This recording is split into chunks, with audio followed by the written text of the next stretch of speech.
Hey guys, it's Woody the Unexceptional Gamer, and this is my Battlefield 3 first impressions. I'll be letting you know how the game is playing, what I think of it, and I'll warn you in advance. When I review games or talk about games, I often compare games to each other. To me, it's an awesome thing. It's what I like in a review because it gives us this common language we all kind of understand, but to some people, they get frustrated by that. So if you don't like comparisons in your video game reviews, you might want to click away now. So what to expect from the beta? First off, they're having a little trouble with their dedicated servers. It took me 20 or 30 minutes to get into a game, but once I did, it worked flawlessly, and I was happy about that. The game comes with one map and one game mode. This is the map, but it's equivalent to about 3 Call of Duty maps, in that you move from section to section as you work your way on the bombs. On the bombs, it comes with one game type. That game type is called Rush. Rush is a combination of like a search and destroy and a TDM. So here's the deal. One team plants and the other team defends. I didn't have a chance there. When you're the planting team, your team gets 100 lives to get 2 bombs planted, and you have to, sort of hold them off so that the enemy can't defuse them. If you can do that with those 100 lives, then your life counter ticks back up to 100, and you get a chance to do it again. If you're the defending team, then you just sort of need to stay there, defend those areas, and not let the people get the bomb plants off until you can get 100 kills, and then you win the game. This is the second part of the map, so it looks like a totally different map because the map is broken into 3. Sorry, teammate, those are love bullets. Because the map is broken into 3 sections, and this is the subway section of the only map in the game. I will warn you that it's a little bit dark, in my opinion, on the default settings, or at least on my system. So as a tip, if you want to help yourself pick out enemy guys, you might want to turn the brightness up in the options menu on here so that you can see what you're doing a little bit better than you would under the default settings. Let's talk about how the game plays. Even my teammates were commenting there was more close quarters action in this game than they were used to seeing. And you can see right there, turn the corner, hip fire on a guy. In the previous Bad Company 2 and Medal of Honor things, I felt like there was less close quarters action than there was in Call of Duty. And I think what we're going to see is this is equivalent to maybe a Call of Duty back a generation or two. Modern Warfare 3 is going to be tons and tons of close combat. They keep shrinking the maps in that game. In this one, they're altering the maps so that they have close quarters combat, but it's probably going to be less so than a Call of Duty title. Still, it was entertaining to me. It kept things going. And by the way, is this gorgeous or what? I really like the detail that they put through in this map. So, yeah, good looking maps and much more action than before. I had a problem with previous titles, and that to me they just moved too slow. And this didn't feel like it moved slow to me. It felt like it was a pretty peppy game. It kept things going. Another thing about this series is how much it benefits from teamwork. In Call of Duty, a lone man can get a little more done than he can in the Battlefield series. Maybe that's related to the map size. In Call of Duty, you get your kill streaks and just play them on your own. Here, talking to teammates, at least in this beta game, I had a really good experience with some good teammates, guys who were friendly, guys who were mature, and I really appreciate that about this game. It has a nice community. Let's talk more about how the game plays. The controls. So, again, I told you I'd be comparing games.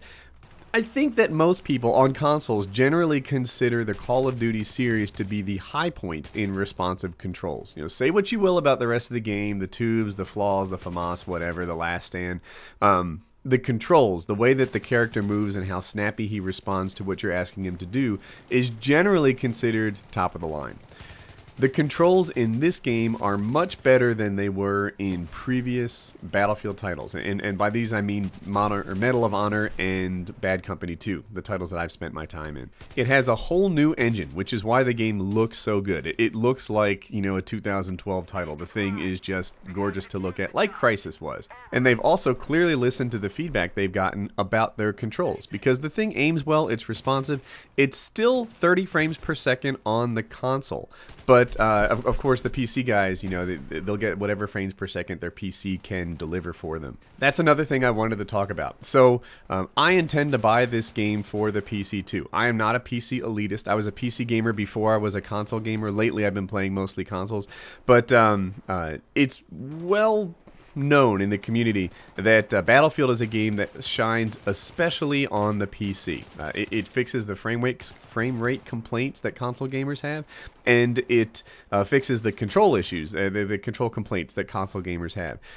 Now, I think that at least the control issues are not as big a deal on this game as they have been in previous Electronic Arts titles. So that's really good news. Having said that, I'm going to give the PC game a try because, you know, it's rumored to be really quite good. Look at that. That guy was just sitting there. Nobody killed him. Yeah. So it's rumored to be really good. Oh, in a second here, you'll see there's a tree. This is the first time I played it. I didn't quite realize it was a bit of a glitch. But what happens is the destructible environments, right? Trees fall over, walls knock down. And this is just, you know, I guess something that they need to work out. Trees probably shouldn't fall through buildings in that way. But it was kind of cool. I didn't care. Some of the things that we've seen in previous EA titles are back, like spotting people. If you press down the back button on your controller, oh thank goodness he was sleeping. If you press down the back button on your controller, then it spots and it puts the other guy on the map, which is important, right? So here's the deal. When you shoot, it doesn't put you on the map in the same way that it does when you spot a guy. Spotting a guy is really the way to show. Man, we lost. What a bummer. So, but what's nice about this compared to the first game ever, huh? Too bad. What's nice about this compared to the other is if you spam the back button, it makes this audible noise to let you know you're out of kind of spots, whereas before it would just stop working without giving you any kind of feedback. So I like to wrap up these sort of first impressions with this idea of instead of rating it on like, you know, 0 to 5 stars, if you were to buy this many games a year, would you get this one? If your answer is 3, if you buy 3 games a year, my initial impression is yes, absolutely it fits in. To me, it's Call of Duty, Portal 2, and this game. Those are the 3 that I would buy in 2011 if I were just buy 3 games. If I were to buy only 2 games or only 1 game, well, let's wait and see, play this some more, and then figure out where it fits in. Alright, so that's my initial impression video for Battlefield 3. I would love it if you could click on like and even add this to your favorites. I think it'd be super cool if this video went big because, you know, it's a new game and it's a big day for YouTubers like me. So if you support me and click on like and favorite, then I love you for it. And if you like this kind of video, you can click on the red box and subscribe to me. But let's talk about 2 other videos that you may have missed. On the left, my Optic Woody video, I talk about Battlefield 3 and then what you can expect on my channel over the next month or so. And on the right is Mail Monday. Mail Monday is a series where I take your questions and I answer them and give some advice. It's usually good fun and good times and hopefully even helpful to the people who are in it. This one has questions about a guy who fell for a slutty girl, a guy who has bloody ejaculate and needs some advice, and a guy who's failing school. It also it didn't have enough room, but a guy who asked for career advice as well. So enjoy the videos, sub, like, favorite, help me out. And I appreciate you guys.